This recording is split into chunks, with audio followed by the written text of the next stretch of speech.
Apokalipsy toko faharoa. Efesosy, ny eglizy tamin'ny fiafarany vaninandro ny apôstôly. Apokalipsy toko faharoa, ny andininy voalohany hatramin'ny fahafito. Soraty ho amin'ny anjely ny fiangonana any Efesosy. Izao ny lazainy izay mihazona ny kintana fito eny an-tanany ankavanana, sady mandeha eo afovoan'ny fanaovan-jiro volamena fito. Fantatry ny asanao sy ny fikerezanao aina sy ny faharetanao ary ny tsy fahazakanao izay mpanao ratsy. Ary ianao efa nizaha toetra izay milaza ny tenany ho apôstôly, kanjo tsy izy, ary hitanao fa mpandainga izy. Ary manana faharetany ianao, ka niaritra noho ny anarako sady tsy reraka. Kanefa manao teny aminao aho, satria efa niala tamin'ny fitiavanao voalohany ianao. Koa tsarovy izay nitoeranao fony tsy mbola lavo, dia mibebaha ka manaova ny asa voalohany. Fa raha tsy zany, dia ho avy aminao aho, ka hamindra ny fanaovan-jironao hiala amin'ny fitoerany, raha tsy mibebaka ianao. Kanefa izao no toetranao, halanao ny asan'ny Nikolaita, izay halako koa. Izay manatsofina, aoka izy hihaino izay lazainy fanahy amin'ny fiangonana. Izay maharesy dia havelako hihinana ny avy amin'ny hazonaina izay eo amin'ny paradisan'Andriamanitra.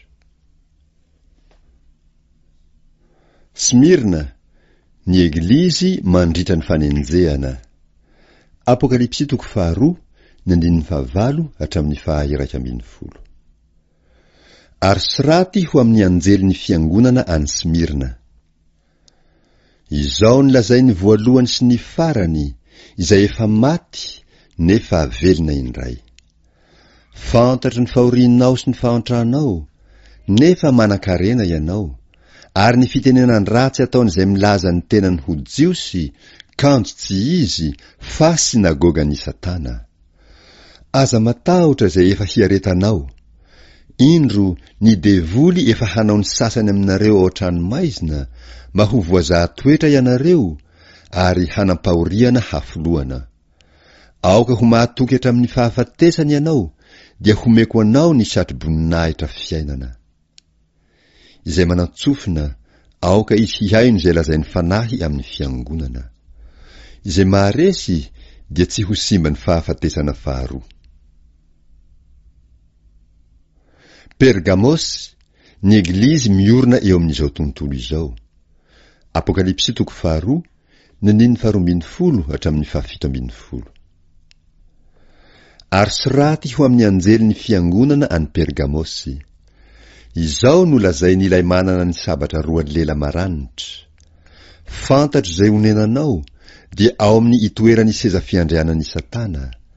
Ary mitana mafy ny anarako ianao, ka tsy nandany finoana ahy, na dia tamin'ny andron'ny Antipasy martiorako aza, izay lehilahy nahatoky ahy, dia ilay novonoina teo aminareo, teo amin'izay honenan'i Satana. Kanefa manan-teny kely aminao aho, fa misy eo aminao izay mitana ny fampianaran'ny Balama, ilay nanome foan'ny Balaka hanisy fahatafotoinana teo anoloan'ny zanak'Israely, hihinana henana terina tamin'ny sampy sy hijangajanga. Ary toy izany koa, misy eo aminao izay mitana ny fampianaran'ny Nikolaita tahaka ny an'ny ireny. Koa dia mibebaha, fa raha tsy zany, dia ho avy aminao faingana aho, ka hamely ireo amin'ny sabatry ny vavako. Izay manatsofina, aoka izy hihaino izay lazainy fanahy amin'ny fiangonana.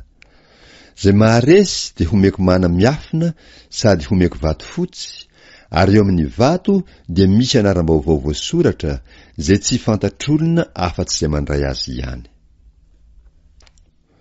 Tiatira, ny eglizy manompo sampy. Apokalipsy toko faharoa, ny andininy fahavalo ambin'ny folo hatramin'ny fahasivy amby roapolo.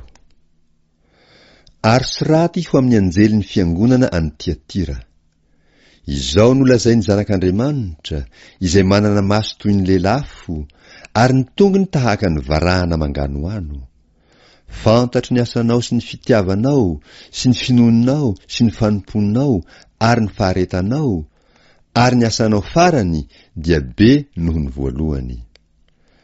Kanefa mananteny aminao aho, satria ianao mandefitra amin'ilay vehivavy Jezebela izay milaza ny tenany ho mpaminany vavy ka mampianatra sady manoloky ny mpanompoka hijangajanga sy hihinana hena naterina tamin'ny sampy.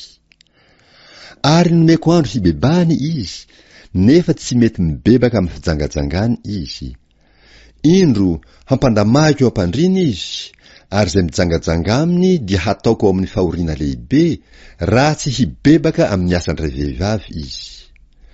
Ary ho vonoiko amin'ny fahafatesana ny zanany, ary ny fiangonana rehetra hahalala fa izaho no mandinika ny voa sy ny fo. Ary homeko araka ny asanareo avy ianareo rehetra.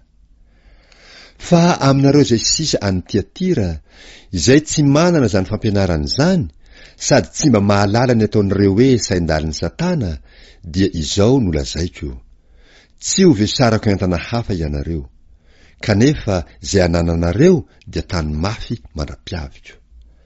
Ary izay maharesy ka mitandrina ny asako hatramin'ny farany, dia homeko fahefana amin'ny jentilisa.